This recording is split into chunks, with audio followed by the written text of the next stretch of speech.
Hey, good evening, Sam Pablo, and today we are going to read Chapter 8 of The Wind in the Willows, Toad's Adventures. Chained up in his dungeon, all alone, Toad shed bitter tears and abandoned himself to despair. This is the end of everything, he wept. How can I ever hope to be free again? And for several weeks he refused all the food brought to him by the grim and ancient gaoler. A gaoler is like a jailer. They keep you inside your jail cell. And remember, Toad got in a lot of trouble because he stole a car. But the gaoler had a daughter, a good-hearted girl who helped her father sometimes in the prison. She was very fond of animals, and she said to her father one day, "I can't bear to see poor Toad so unhappy and getting so thin." "Let me look after him," she pleaded. "Oh, do what you like," said the gaoler. Man, she really does like animals.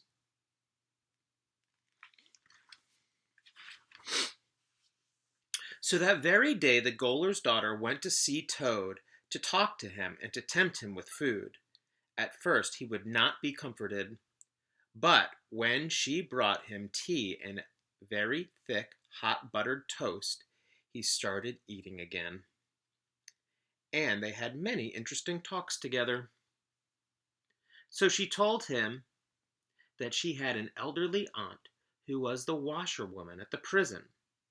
She suggested that if Toad gave this lady a little money, she might be willing to let him have one of her dresses as an old bonnet so that he could escape from the castle. And so the next morning, the girl brought her aunt to Toad's cell. So she likes Toad so much, she's going to help him escape by dressing him up like an old washer lady. Shaking with laughter, the gaoler's daughter helped Toad to dress up in the cotton print gown, arranged the shawl, and tied on the washerwoman's bonnet, all of which her aunt had brought in her bundle of washing. Then the pair of them tied the old lady up to make it look as if the daring Toad had overpowered her to steal the clothes. With quaking heart but firm footsteps, Toad made his way through the castle. The warders and soldiers joked as they saw the stout little figure in familiar clothes go walking by. Every door and every gate was opened for him. Even so, it seemed hours before he crossed the last courtyard. And then he was walking across the drawbridge. Free!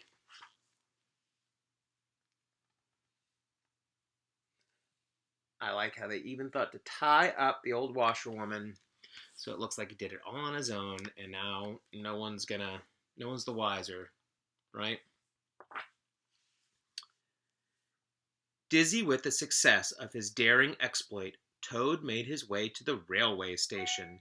He went to the booking office to buy a ticket, and found to his horror that he had left all his money and belongings behind in the prison.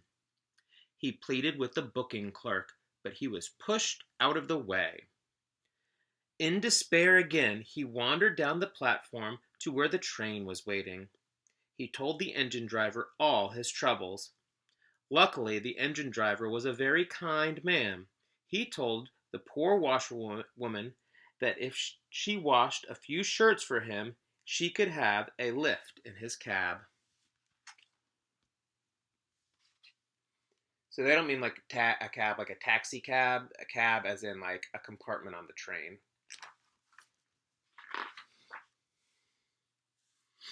Toad was very thrilled as the train sped along, but after a while the engine driver said they were being followed by another engine.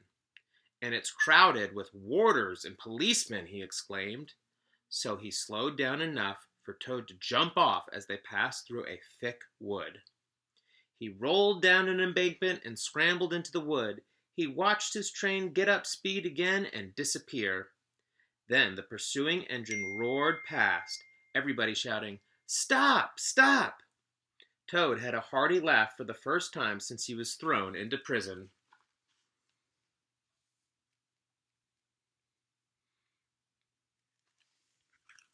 So he managed to jump off the train and into the woods just in time before the jailers, came looking for him. And that is the end of chapter 8. Tomorrow we will read chapter 9, The Further Adventures of Toad. We can see if Toad can make it all the way back to the river and where his friends are without being caught. Good night.